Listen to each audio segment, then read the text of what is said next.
উত্তরবঙ্গের প্রবেশদ্বার সিরাজগঞ্জ।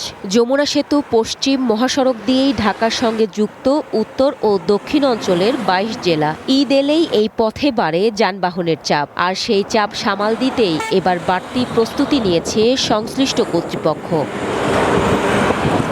যমুনা সেতু পশ্চিম থেকে চান্দাইকোনা পর্যন্ত ৩৭ কিলোমিটার মহাসড়ক ৪ লেনে উন্নয়নের কাজ চললেও এবারের ঈদ যাত্রায় এর বেশিরভাগই অংশ ব্যবহার করা যাচ্ছে। হাটিকুমরুল গোলচত্বরে নির্মাণাধীন আন্তর্জাতিক মানের ইন্টারচেঞ্জ ও উড়াল সেতুর কাজও চলছে দ্রুত গতিতে। আগেই খুলে দেওয়া হয়েছে আন্ডারপাস, ওভারপাস ও ফ্লাইওভার। এবারের ঈদযাত্রায় খুলে দেওয়া হয়েছে বগুড়া রংপুরগামী লেনও, ফলে কমেছে যানজট ও ধীরগতির শঙ্কা। স্বস্তি ফিরেছে যাত্রী ও চালকদের মাঝে। এটা খুলে দেওয়ার কারণে হাটিকামরুল ইন্টারচেঞ্জে আর কোনো যানজটের সম্ভাবনা থাকলো না ইনশাল্লাহ।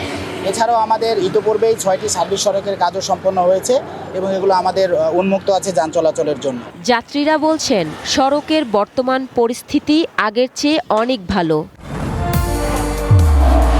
নির্মাণে নাম্বার 1 শাহ সিমেন্ট। সময়ও কম লাগছে। এখন যে পরিস্থিতি রোডঘাট নিয়ন্ত্রণ হচ্ছে খুবই ভালো, আলহামদুলিল্লাহ। আমার ঢাকা থেকে ছেড়ে আসা 7:30টার গাড়ি, আমি অনেক শর্ট টাইমে ইনশাল্লাহ চলে আসছি। এইভাবে যদি রাস্তা অবস্থা থাকে তাহলে আমরা অনায়াসে সুন্দরভাবে ঈদ কাটাইতে পারবো।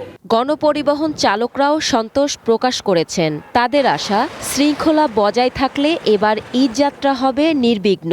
রাস্তার অবস্থা এবার অনেক সুন্দর, আর সুন্দর মনোরম পরিবেশ আছে। আমি মোটামুটি ঢাকার থেকে 8টায় সাইডে 11টার মধ্যে সিরাজগঞ্জ রোডে চলে আসছি। প্রশাসনের অবস্থাও ভালো, তো এইভাবে যদি চলতে থাকে তাহলে আমরা খুব ভালোভাবে বাড়ি ফিরতে পারবো। নিরাপত্তা নিশ্চিতে মহাসড়কে মোতায়েন করা হয়েছে অতিরিক্ত পুলিশ সদস্য।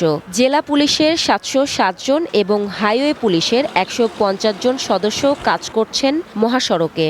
প্রত্যেকবারের মতোই আমাদের নিরাপত্তার জন্য যথেষ্ট মোতায়েন থাকবে। একই সাথে সড়ক শৃঙ্খলার জন্য আমাদের প্রায় 40টি ট্রাফিক টিম, যারা মোটরসাইকেল টিম কাজ করবে।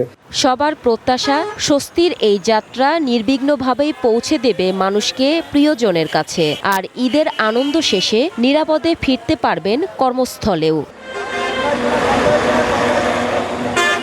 One national desk.